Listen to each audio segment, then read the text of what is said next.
Well, I thank my good friend from Utah for his leadership. Mr. Speaker, the United States spends more money per student than any country in the world, yet among developed nations, we sadly rank near the bottom in educational outcomes. 70% of eighth graders, 70%, Mr. Speaker, aren't proficient in reading or math, according to the latest National Assessment of Educational Progress. And believe it or not, and it takes me no joy to say this, there are reports that say 54% of Americans cannot read at a sixth grade level. This is not just disappointing, this is indeed a national failure. At this point, the Department of Education just doesn't need reform, it needs a complete overhaul. In the last 5 years, the Department of Education has spent over $1 trillion with no measurable gains.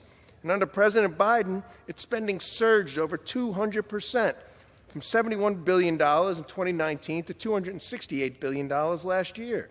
And at the same time, the Biden administration's love of excessive regulations imposed an additional 4.2 million hours of paperwork burdens on schools, pulling teachers and administrators away from what matters most, the students.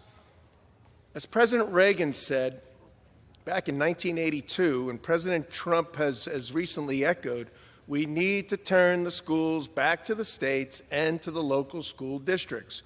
President Reagan rightly noted that and I quote, the decline in the quality of public education began when federal aid became federal interference. Fortunately, President Trump and Secretary McMahon are committed to returning control of education back to the states, where it belongs, and empowering parents, local leaders, and definitely teachers. But putting funding and decision-making back in the hands of states is just one piece of the puzzle. If we truly want to improve student outcomes, we must embrace school choice and voucher programs, something my home state governor's office in Pennsylvania still refuses to do. School choice states have flourished. Florida, Indiana, Utah, and Ohio now rank among the best performing K-12 systems in the country. President Trump recognizes the importance of school choice, issuing an executive order directing the Department of Education to guide states on how to use federal funds for K-12 scholarship programs. It also instructs the Education Secretary to prioritize school choice when awarding discretionary grants. That is real leadership, focused on students, not bureaucracy. To that end, I am pleased to support H.R. 833, the Educational Choice for Children's Act, which offers a federal tax credit to encourage charitable donations towards scholarships that help families cover K-12 expenses, tuition, books, supplies, the education, and more. This bill is expected to benefit over 2 million students nationwide, opening the door to better opportunities, whether in public, private, religious, or homeschool settings. Unfortunately, forward-thinking solutions like this are not being considered in my home state, like Pennsylvania, where there are some families that feel trapped in a system that puts bureaucracy before students. We cannot allow the status quo to be accepted. School choice works, Mr. Speaker, and what are these politicians afraid of? Look, I went to a public school, and I had some great teachers. My son went to public high school, and he had some great teachers, but not all of them were. We need accountability.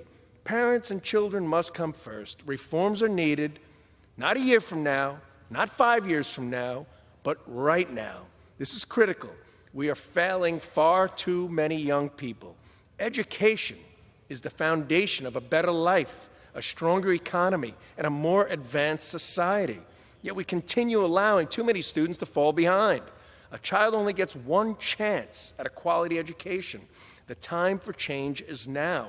And thankfully, we have a president who puts students, families, and results first. President Trump and his administration will deliver for our students and for their futures.